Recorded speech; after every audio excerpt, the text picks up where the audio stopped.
What I want people to know is, like, if you don't know the person, do not give them money over a Cash App. Standing outside Paycor Stadium, Andrew Pettit stares at his phone. On the screen, 2 tickets for the Bengals-Bills game.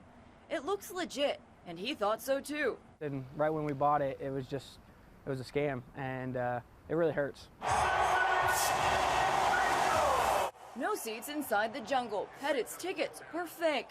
Playing Monday morning quarterback, he explains where it all went wrong. It started on Facebook. If there's any better deals rather than just like the third-party markets, and I found 2 tickets for overall pair for about $260, and I was like, hey, that's a steal. And a steal it was, just not how Pettit imagined. Saying this Facebook user, Kendrick Wilson, was the alleged seller. Pettit vetted his profile, then struck up a conversation on Messenger. So then he kind of sent me his Cash App. I did investigation about the Cash App. He had, an account since September of 2020. Pettit thought he did his homework, trusted his gut, and sent $260. After the transaction, Wilson started throwing excuses. And the next thing you know, he's just playing these games. Unfortunately, it is so easy to scam people now. Dave Hatter, cybersecurity consultant, suggests only buying tickets from the venue, people you know, or reputable websites like StubHub or Ticketmaster. There is no way I would buy tickets from someone online because I would just assume that the risk of fraud is too high. Pettit attempting a Hail Mary as the clock runs down to keep his Monday Night Football dreams alive. Don't know how. That's my hope. I'm still going to kind of be searching for that. Definitely not Facebook. Jimmy Meyer was not a runner. That is, until he met Brittany at the Kentucky Derby almost 2 years ago. It was part of my early in when she's like, I'm going to train for the half. I'm like, oh, I'll go do that with you. Oh gosh, I've never ran a 5K or anything in my life, so let's do it. From never running to chasing her heart, the two began training with friends for the Flying Pig, and in the process, fell in love. And I was just like, you know what? I think at the end of the Flying Pig, that's when I'm going to do it. And that's where it happened, when they crossed the finish line. Wlwt was right there and caught the moment when Jimmy got down on one knee. It was a big group, so I just figured, okay, it was probably easier for them to be at the end. And then when they flipped the signs, I was shocked. A lot has happened for the couple during the last year. Let's recap this love story. They met in May of 2021, got engaged that October, married on Derby Day last May, and now they're expecting another surprise around the Flying Pig this go-round. This year, Jimmy's going to run. It's on our anniversary on May 7th, so we'll be cheering him on from the sidelines since we'll be waiting to welcome our little girl on May 29th. And if the little bundle comes early, let's just say they'll be ready to run. Christ Hospital is right up the road, so we're not too far from it. Yeah, we'll be on the lookout. Yeah. Baby Meyer will join big sister McKenna, who's anxiously awaiting her arrival. A lot of women. I've been surrounded by women my whole life, 3 sisters and counting, so there we go.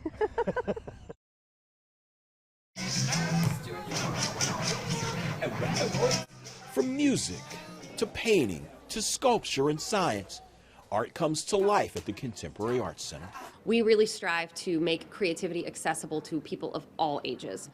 That creativity awakens and inspires the artistic spirit. We know that it's important to have a place in the community where you can come and express yourself. As soon as you come off the elevator, the sign on the wall actually says Creativity Center. But you don't just leave that creativity on the wall.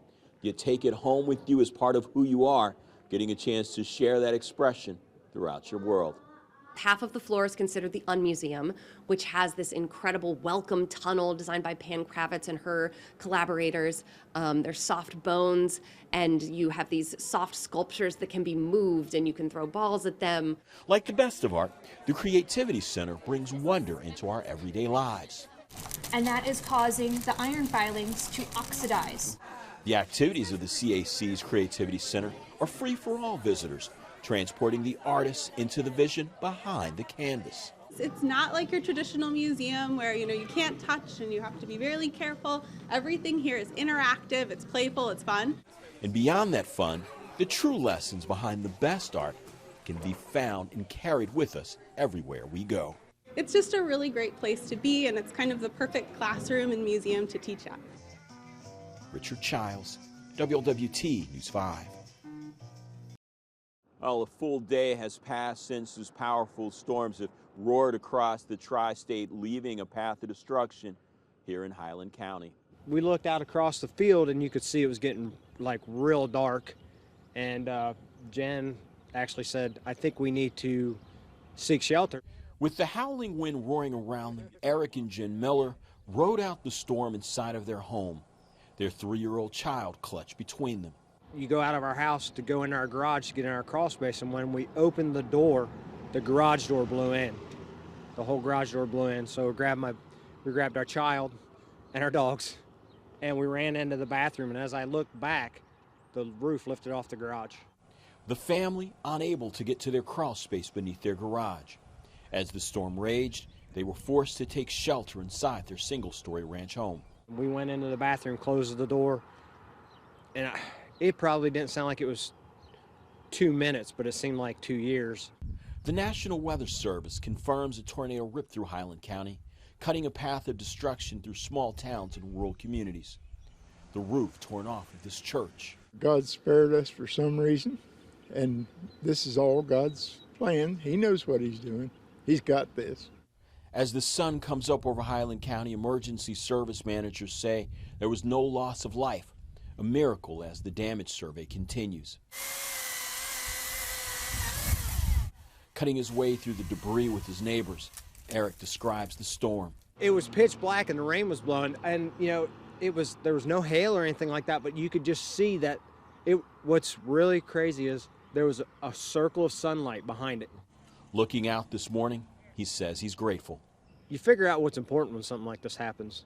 Now, the National Weather Service, along with emergency management personnel here in Highland County, confirming that it was a tornado that ripped through this community, and now so many folks depending upon neighbors as the cleanup continues. Reporting from Highland County, Richard Childs, WLWT News 5. Anthony Antal spends a full working day in and out of this FedEx truck. In the 40 minutes we were with him, he made about 8 stops. Maybe not stops, because as you can see, Anthony is non-stop. You don't stop. Nope. When you, even when a tree comes down on you. Gotta keep delivering.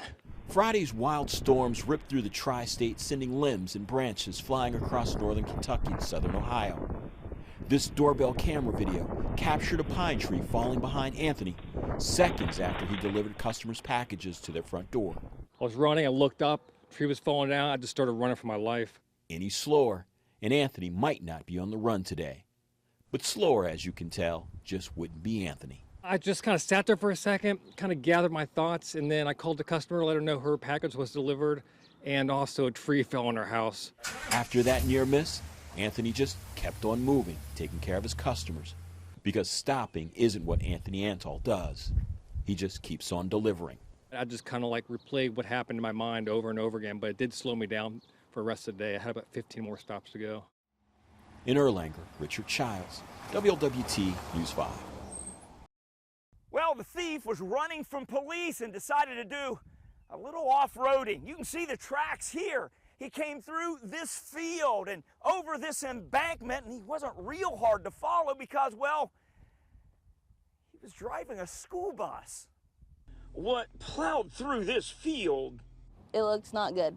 Is a school bus stolen from a Cincinnati education system and ending in a logical conclusion. When was the last time you saw a school bus in that field? Never. I've never seen anything like this before. Next door to Sonny Moore's place, it wasn't just corn, but confusion growing in the field. I am not used to this.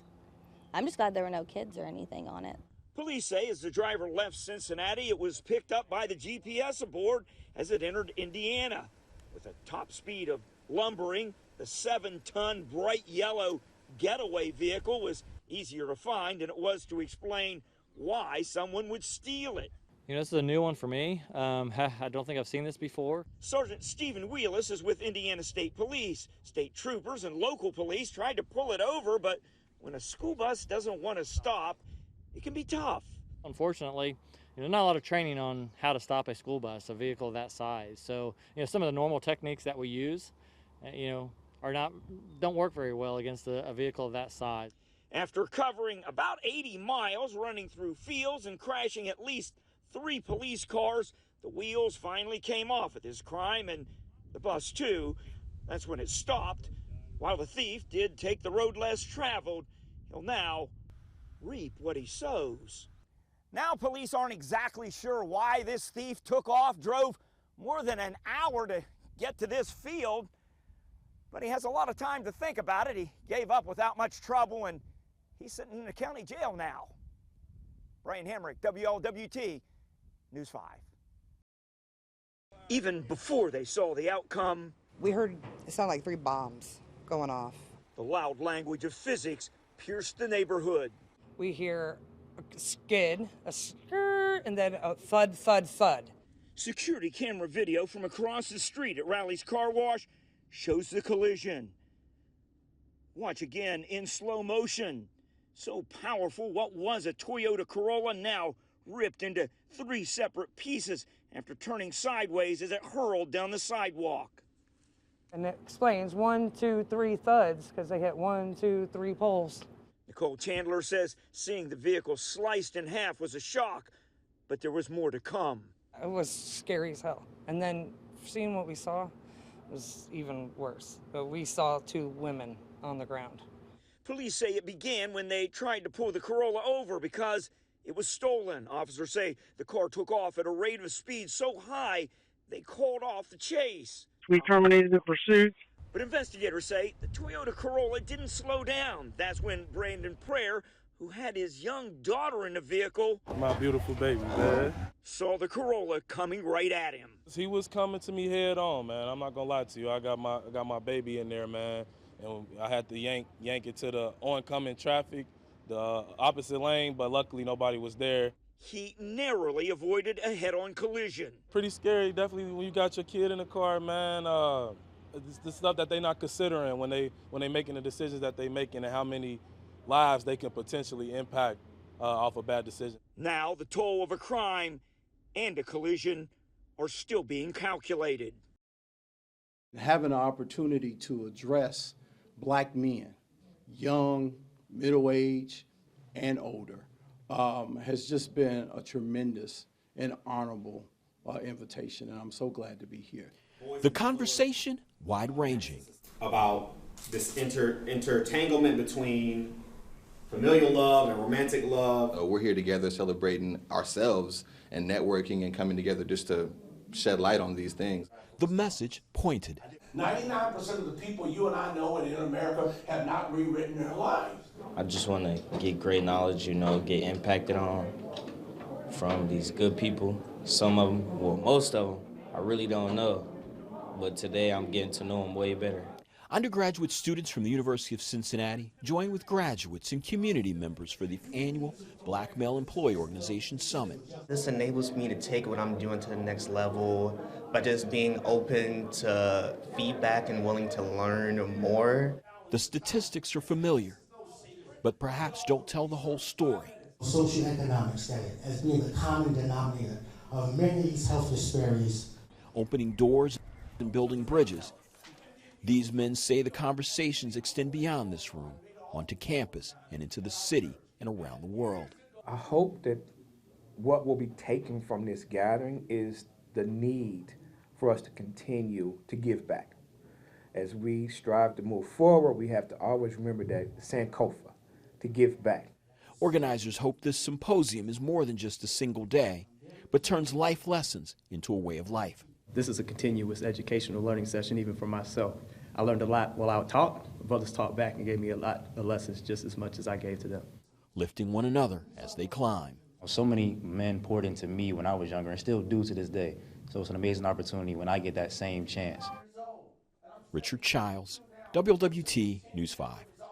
In my opinion, the best receiver coach in the league, one of the best that I've been around. He's been a home run hire, home run person.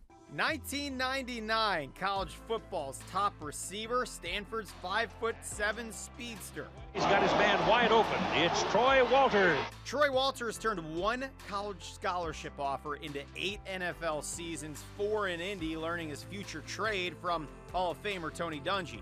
Later, Walters' second of 6 college coaching stops, pivotal for what lied ahead. Zach Taylor was a GA, and I remember one day calling him, Clint Kubiak, some other coaches into the office and telling them, hey, when you become a head coach, don't forget about me. That talk was 13 years ago at Texas A&M. Walters now in his 3rd season leading the Bengals trio of star wide receivers. The good memories in Cincinnati, though, they go way back. Yeah, that's my dad, and long-time football coach. So I grew up around the game. He coached here in Cincinnati back in, I think, 83 or 84. And Ray Horton was my idol, and I went around Halloween as in a Ray Horton jersey. Now Walters runs with who he believes is the best group of wide receivers in the NFL, a job that requires a unique voice.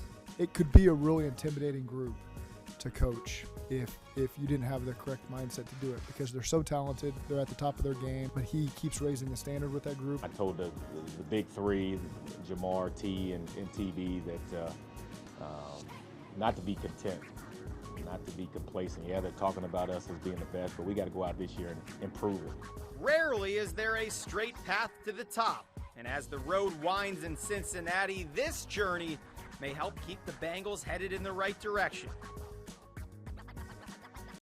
I'd love to be called Katie, but Dr. Short Thompson, if you want to be formal, is fine. That is who Dr. Katie Short Thompson is. The new president of N.K.U is as real and as down to earth as it gets. Seth saw my face on a billboard and about wrecked his car. During our one-on-one meeting, she stops and makes time to chat with faculty and students. They are just as excited to get her as she is to get the job. Nice to meet you. Please join me in extending a warm welcome and heartfelt congratulations to Northern Kentucky University's 7th president, Dr. Katie Short Thompson. This isn't just a great career move for Dr. Short Thompson. This is personal. She was a professor and department chair for N.K.U for 14 years, starting in the mid-90s. Even then, her colleagues knew N.K.U was her endgame. And often said to me, Katie, someday you will be the president of Northern Kentucky University. And so for me, this moment is all the sweeter because of all that they instilled in me, the way that they built me, and the opportunities that they provided to me. The new president knows she has her work cut out for her. Enrollment has been down the last few years. The university has been making deep cuts to make up for a $24 million deficit last year.